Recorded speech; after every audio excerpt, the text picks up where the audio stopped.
Hey guys, welcome back to some more AFK Arena. Today we're over on our YouTube account and we're breaking down our final faction with the dimensional heroes. That is right, guys. The final faction that we're breaking down within this video series. Number one being, of course, Rem. Rem is one of the absolute strongest heroes in AFK Arena. She will be in the garrison on Tuesday. That is right, guys. Patch notes are up on Monday. Tuesday, if you did not get Rem and Amelia, they will be up in the garrison, which means that you can go ahead and get them out of there. Now, with that being said, remember, we still do have the exchange that is going on for Robin Hood. If you choose not to get Robin Hood, he's going to be available. And again, I believe it was in the Challenger store. It might have been Labyrinth store, but one of the other guys, you're going to be able to actually get him because he is not a limited edition hero in AFK Arena. You'll be able to get copies out of there. Now, looking at Rem, guys, plus 30 signature item, absolutely a requirement.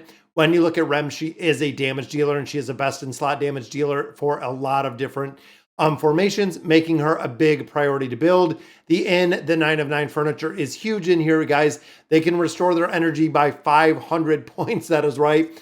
Massive energy regeneration, not only damage, but we are also seeing energy. When it comes to the engraving, you want to take her to an actual 67. So the 67 does include haste, which is usually on this side, guys, and physical pierce, which are going to be both of these guys, as well as the attack, which is right in the middle.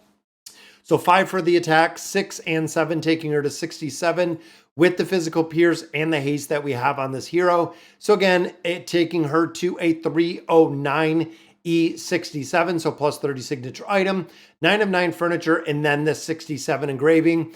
Now you'll notice on here, I did take her to the 35 on the signature item. I usually do not do this. The simple fact is that it does give her haste. And if you're really looking to min-max an AFK Arena, you have to take some of your damage dealers much higher to amplify the damage that they're putting out in formations. That is the reason, guys, Rem is the number one. So even looking through here, you know, it used to be Ainz. It used to be a couple different heroes throughout time. At this moment, it is Rem as number one, followed by Amelia. Now, initially when this came out, guys, we didn't think Amelia would have quite as much impact into AFK Arena as she has. A lot of formations, we are not running Rem and Amelia together. They're actually run in a lot of different formations. But when it comes to utility-wise, Amelia is used in a ton of campaign formations. We're seeing her in the Temple Rift. We're seeing her in the Treasure Scramble, the Cursed Realm, Nightmare Corridor. There's a lot of different places, guys, that Amelia is being used. Now, being a mage, being a control, we are actually going to take her to the exact same, guys. Plus 30 signature item on her is a number one priority. This is the one where the frozen enemies give energy points. So if the enemy is frozen and they take damage, it is going to regen energy for the ally that is attacking them. 9 of 9 furniture on here as well. When both the enemy and allied heroes use the ultimate while Puck is asleep, that she gains energy. That is right, guys. It is all about energy in AFK Arena. Then it comes to the engraving. The engraving here is the same. It is 67, focusing on the haste and the magical pierce.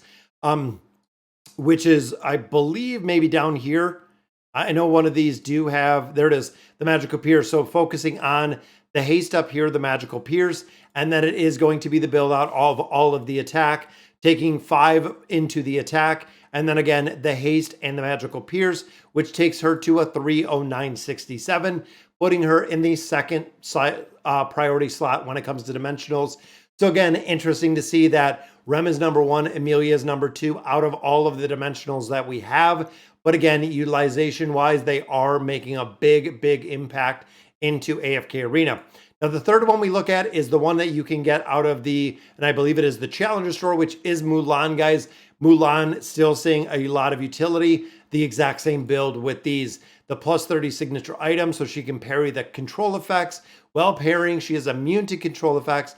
9 of 9 furniture on her is huge, guys. This is going to trigger the ultimate ability when she enters battle. She will enter into cavalry mode, right, driving down or riding down on the opponents, and then, of course, doing crowd control after that. Engraving, the exact same. We're looking for a 67 on here. Attack, haste, physical pierce. So again, looking at these same ones, there's the haste, there's the physical pierce, and I believe this one in the middle. So it's actually these three. So 5 right here. 1 with the haste, 1 with the physical pierce. putting her at a 309.67. Now, again, when you look at Mulan, looking at the Challenger store, she is the priority before the Celestials and Hypogens, just because they're much easier to build once you do have those 4 copies of her, costing, I believe it is 1 million Challenger tokens. She's done. You can merge her with another hero. As you can see, I have her actually linked here to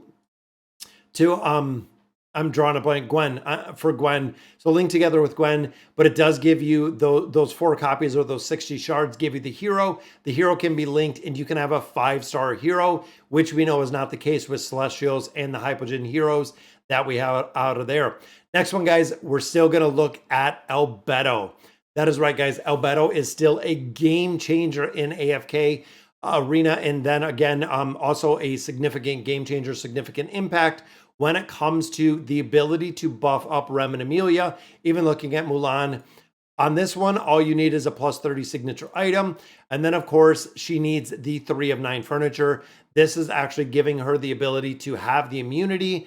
So she has a 10-second immunity in here with that 3 of 9 furniture, which means 303 is all that you have to build her, guys. So a pretty simplified build with Ebto. Now, I did take her a little bit higher. I added in the plus 30 signature item. And the big reason for that, guys, is the tenacity. So here we see there is a little bit of tenacity with that tier 4, but tenacity is going to allow her crowd control to actually hit, guys, which is right there, making a big difference again in that PvP aspect, but has the ability to buff Rem, Amelia, Mulan, and then future heroes. That's the other thing to remember about, guys.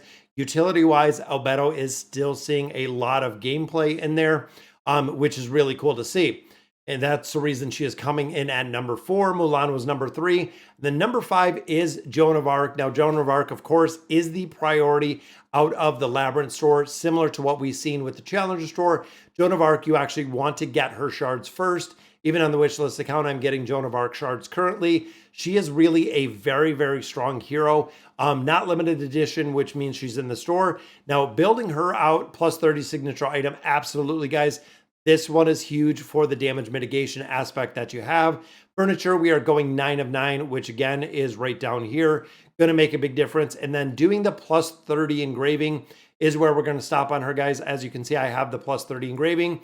Big thing with her plus 30 engraving is right here, guys. The attack rating and defense are increased 10% for 8 seconds. Effects can stack up to 30% of the corresponding stats. So again, getting Joan earlier game, mid game, even getting into end game, still does have quite a bit of utility, which puts her into slot number 5. The honorable mention in here, guys, is of course right here with Merlin. Merlin, of course, only requires a 309. You don't need the engraving on Merlin, but ultimately the plus 30 right here, the magical amelioration, can't even say it, but that makes it very big when it does target 2 allies. And the 9 of 9 furniture on him is really, really important, guys, because he actually casts his ultimate ability when he joins in. Now, a couple other heroes in here, again, kind of situational, that I was kind of thinking through, like even Leonardo.